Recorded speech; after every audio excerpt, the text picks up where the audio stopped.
যারা অল্প টাকা দিয়ে দোকান থেকে কলম কিনে আনি দেখা গেছে বাসা লাগাইতে চান, দেখা গেছে আপনি চিন্তা করতেছেন সেলুনে গেলে অনেক টাকা নিয়ে ফেলে, ওখানে আপনি টাকা বাঁচাইতে চান।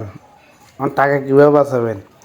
আপনার ছেলে মেয়ে কারো দিয়ে আপনি লাগাইতে চান, পারবেন? তাকে শেখান, তাকে ভিডিওটা দেখান, দেখাই তারা বলে তো বাবা আমাকে এভাবে লাগাই দে। হ্যাঁ, আপনার টাকাও বাঁচে গেল, আপনি কলম একটা আনি লাগাই। আমার কলম লাগাইলে উল্টা পাল্টা লাগাইলে হবে না, আপনি ক্রিমটাকে 50-50 নেবেন। যদি হাই স্পিড লাগান আর নর্মাল কলম লাগাই যদি আপনি চুল খাই ফেলেন তাও খাইতে পারেন, সমস্যা নাই।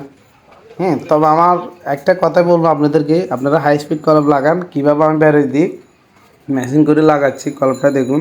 এই কলমটাকে আপনি 10 মিনিট রাখতে পারেন, কারণ এটা হচ্ছে হাই স্পিড কফিটা।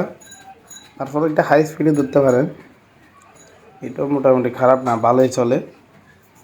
এই যে মনে করেন ভালো করে ডোলে সুন্দর করে লাগাবেন পরিপাটি করে কলমটাকে, গোড়া গোড়া দিয়ে দিবেন।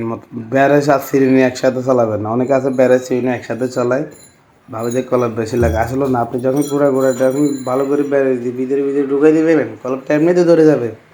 হ্যাঁ, তো আপনারা টাকা যদি বাঁচাইতে চান তাহলে আপনারা এভাবে লাগান, কিন্তু উলট পালট লাগাই খামাখা চুলে নষ্ট করিয়েন না।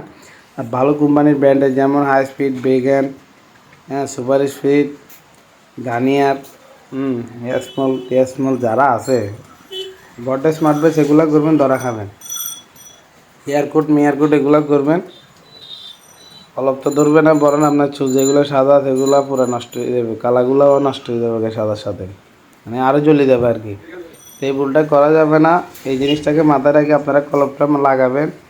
হ্যাঁ, আর এরকম পুরানো যে ব্যারেজগুলো থাকে বাসায় বাতিলের খাতায়, ওগুলাকে নিয়ে সুন্দর করে আপনি একটা বাড়ির ভিতরে ঢুকে সুন্দর করে মিঞ্জা ফিটি ফিটি ক্রিম দিয়ে আপনারা কাজটা তখন করে দিবেন।